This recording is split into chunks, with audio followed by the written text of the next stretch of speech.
Master minds commerce చదవాలనుకునే 10th inter విద్యార్థుల తొలి ఎంపిక. వెళ్ళిపోతుంది అది చాలా ఇయర్స్ పట్టింది సార్.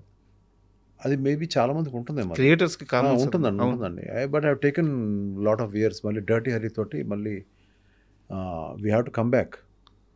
ఆ స్లోగా మెల్లగా చూసి ఇప్పుడు అగదా ఈ టీజర్ చూస్తే పూర్తిగా మళ్ళీ ఆ క్రియేటివ్ జోన్లోకి వచ్చేసినట్టుంది బ్రెయిన్. రావాలండి, నాకు అవసరం అండి. అయితే అప్పుడు రామ్ చరణ్ గారి లాంచింగ్ ప్రాజెక్టు మీరు వెళ్ళి చిరంజీవి గారి దగ్గర రావట్లేదు సార్ వద్దు అని చెప్పినప్పుడు, వద్దు అని అనలేదు, నాతో వద్దు అని మీరు అన్నప్పుడు వద్దు అనేసి ఆయన రియాక్షన్ ఏంటి? ఏమంటారండి చెప్పినప్పుడు? లేదు నేను సారీ చేయలేను అని నేను చెప్పలేదు డైరెక్ట్. పరచూరు అంటే ఎవరితో ఓకే, నేను చెప్పే ధైర్యం నాకు లేదు కదా. ఆయన వెళ్ళి చెప్పారు, ఏదో మనవాడు వర్కౌట్ అవ్వట్లేదు ఏదో కరెక్ట్గాని. తర్వాత చరణ్ ఏ సినిమా రిలీజ్ అయినా తనకు ఫోన్ చేస్తాను. చరణ్ కానీ బన్నీ కానీ ఇద్దరు కూడా దే ఆర్ ఫ్యాన్స్ ఆఫ్ నువాస్ అని వద్దంట.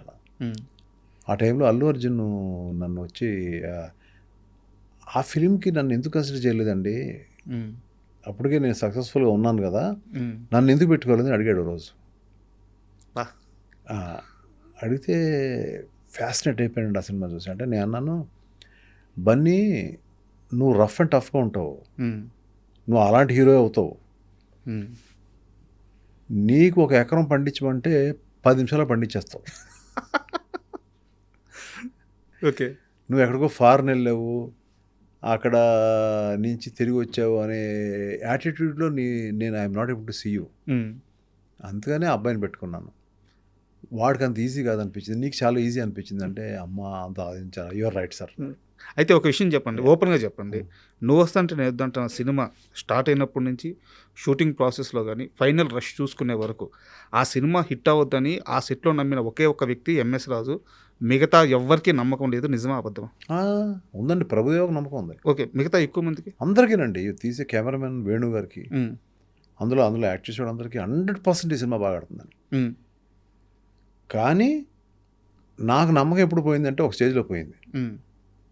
అప్పుడు మేమంతా అరకులో ఉన్నాం. ఓకే, ఆల్రెడీ కొన్ని ఇంటర్వ్యూస్లో ఇచ్చాను, ఇది మళ్ళీ చెప్తున్నా. ఏం చేయాలి, ఇంతమంది యూనిట్ ఉన్నారు, 250 మంది యూనిట్ ఉన్నారు, ఎంతమంది ఫైట్ మాస్టర్లు, ఫైటర్స్, ఈ రకరకాల పీపుల్ ఉన్నారు, ఎట్లా ఏం చేయాలి అని అనుకున్నప్పుడు ప్యాకప్ చెప్పేశాను. Entire unit was in Araku, మొత్తం వెళ్ళిపోయాం. అందరికీ అర్థం కాల, అడిగే ధైర్యం లేదు ఎవరికి. వెళ్ళిపోయి 1 month తర్వాత మళ్ళీ ఇదే ప్లేస్కి వచ్చాను. నేను ఎలా రిఫైన్ అయ్యాను, దాన్ని ఎలా చేసుకొచ్చాను. అంతకుముందు శ్రీహరి ఫస్ట్ స్టార్టింగ్లో జైల్లో ఉండాలా వెళ్ళేవు. ఓకే, అవన్నీ ఎలాగో అవి ఇవి సినిమాలు చూసి ఇన్స్పైర్ అయ్యి ఎక్కడో ఒకటి జైల్లో ఉన్నాడు చూశాను. స్టార్టింగ్లో ఎలా ఉంటే ఎలా ఉంటుంది. ఆ సినిమాకి ఈ సినిమా సంబంధం లేదు. ఎక్కడో ఒక ఇన్స్పిరేషన్. అంటే ఒక ఆత్రేయ గారు లాంటి కూడా వర్షం వస్తే ఆయన ఒక ఇన్స్పిరేషన్ ఫీల్ అయ్యాడు. అప్పుడే మంచి సాంగ్ వచ్చింది. అలా రకరకాల ఫిల్మ్స్ చూసి ఓకే ఇది ఇలా ఉంటే బాగుంటుంది, ఇలా ఉంటే బాగుంటుంది అన్నీ పెట్టిన తర్వాత మళ్ళీ ఆఖరిని దీని ఎండింగ్ ఎలా ఉండాలి, జైల్లోంచి బయటకు వస్తాడు. అప్పుడు వీళ్ళిద్దరికి మ్యారేజ్ అయిపోయి ఉంటుంది, కొన్ని ఏళ్ళు అయిపోద్ది కదా.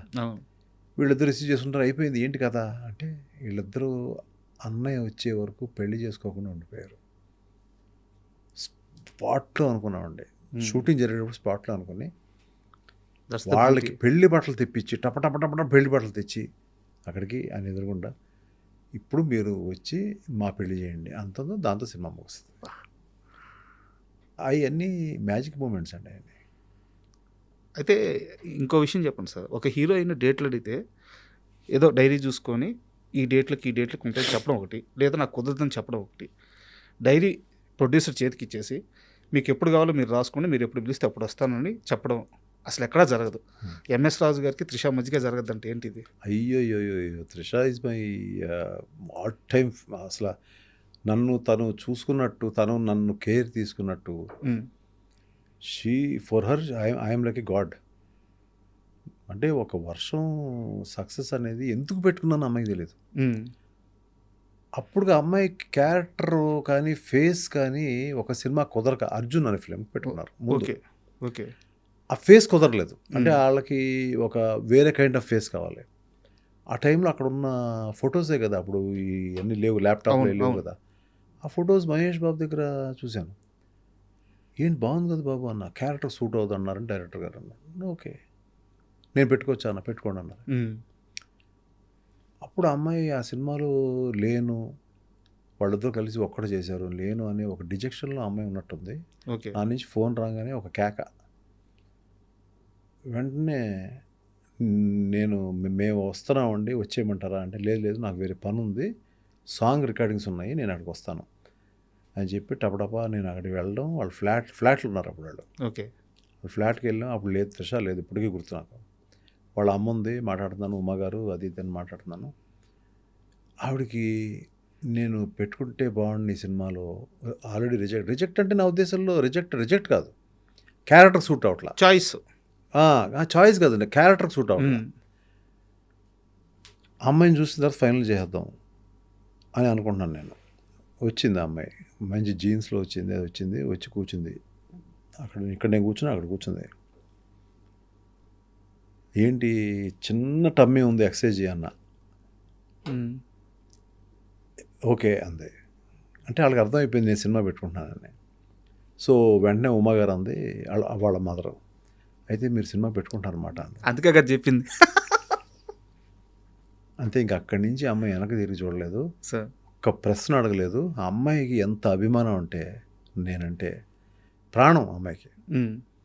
అక్కడి నుంచి ఎలా ఉంటుందంటే, ఇట్స్ లైక్ సీన్ చూడదు, నాకు ఏం వద్దు, it's an MS Raju film, నాకు స్పాట్లో ఇచ్చేయండి సీన్ అంతే, ముందెళ్ళి చదువుకోవడాలు ఏ ఉండదు. అది కాదండి, మీరు ఎవరి తమిళని నేర్చుకోండి, నో, స్పాట్కి వచ్చి నాకు చెప్పండి సీన్ అంతే.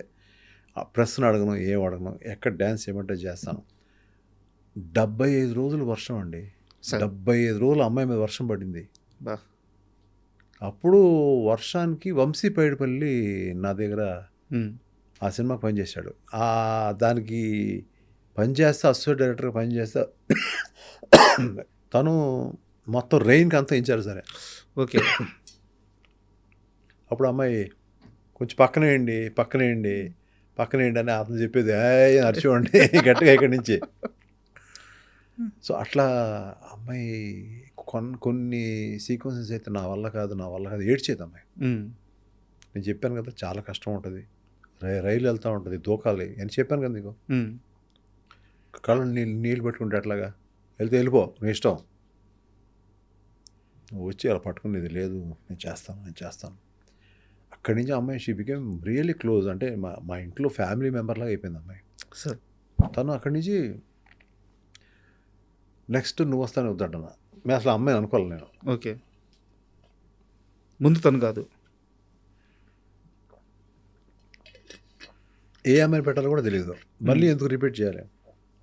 అమ్మాయి వచ్చేసింది, వచ్చి బుక్ తీసుకొచ్చింది, మధ్యలో ఎవ్వరూ లేరు, డైరెక్ట్గా ఎయిర్పోర్ట్ నుంచి వచ్చేసింది. ఏంటి వస్తున్నావు, ఏంటి ఏం పని ఉందో, వేరే పని ఉందని చెప్పింది. ఇదే డైరెక్ట్గా మా ఇంటికి వచ్చింది, భోజనం చేసింది. నేను సాయంకాలం వెళ్ళిపోతున్నానండి ఫ్లైట్కి అంది. బుక్ తీసింది, ఎప్పుడు కావాలి చెప్పండి, నేను ఇక్కడ డిసైడ్ చేయలేదు కదమ్మా, అందులో రాసుకోవాలి చెప్పండి. That was the first experience one heroine or hero has asked me. That is the respect I have.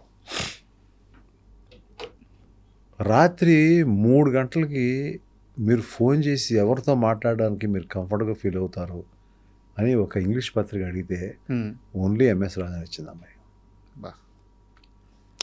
అటువంటి ఒక అమ్మాయి ఇవాళ ఇంకా హీరోయిన్గా కొనసాగుతుంది, మంచి పొజిషన్లో ఉంది. I'm very very happy about her. నేను I think I have to go and meet her. తను ఎప్పటి నుంచో మళ్ళీ ఇంకో సినిమా అంటుంది. సినిమా కోసం కాకపోయినా కూడా నేను ఎప్పుడైనా వెళ్ళినప్పుడు, మెడ్రాస్ వెళ్ళినప్పుడు వెళ్ళి సరదాగా వాళ్ళ ఇంటికి వెళ్తాను. I will go for some breakfast, వెళ్తాను, కూర్చుంటాను, ఆకవులు చెప్తూ ఉంటుంది. మళ్ళీ నాతో సినిమా చేయలేదు, అది చేశాను కదమ్మా 3 సినిమాలు చాలే, ఏం చేస్తాను లేదు. ఇలియానాని పెట్టుకున్నానండి ఆట సినిమాకి. ఓకే. అంటే ఆట సినిమా ఇలియానాని పెడితే ఆ అమ్మాయి అసలు అలిగింది నా మీద. ఎవరు త్రిష ఫోన్ల మీద ఫోన్లు చేసింది. నేను వచ్చేస్తానంది, షూటింగ్ వచ్చేస్తానంది. లేదమ్మా ఆల్రెడీ షూట్ స్టార్ట్ చేసాము, ఎక్కడో రాజమండ్రిలో బోట్ మధ్యలో ఉన్నాము, ఆపలేను నేను షూటింగ్ అని చెప్పా. అప్పుడు కామ్ అయిపోయింది. కామ్ అయిపోయిన తర్వాత ఆ రోజు నైట్ ఆ అమ్మాయిని సరదాగా పాపం ఫీల్ అవుతుందేమో అని చెప్పి ఆ రోజు తిరిగి కారులో వెళ్ళేటప్పుడు, ఏదన్నా త్రిష నీలా దొరకదమ్మా, నీకులాగా దొరకదు. అవును కదా, అవును కదా, మీరు ఇబ్బంది పడతారు కదా అమ్మ. ఏం లేదు, ఇలా ఇబ్బంది ఏం పడలేదు, బాగా చేస్తుంది. అవునమ్మా ఇబ్బంది పడతానమ్మా నేను. అవును సార్ మీకు అవ్వాలి అవ్వాలి. అలా ఒక్కొక్కరిని లైక్ నా ఇంట్లో చిన్నపిల్లలాగా ట్రీట్ చేసేవాడు సార్. ఎంతమంది స్టార్లు సార్, ఎంతమంది స్టార్లు. అయితే నేను ఈ మధ్య శ్రీహరి గారి భార్య విశ్వశాంతి గారిని ఇంటర్వ్యూ చేశాను.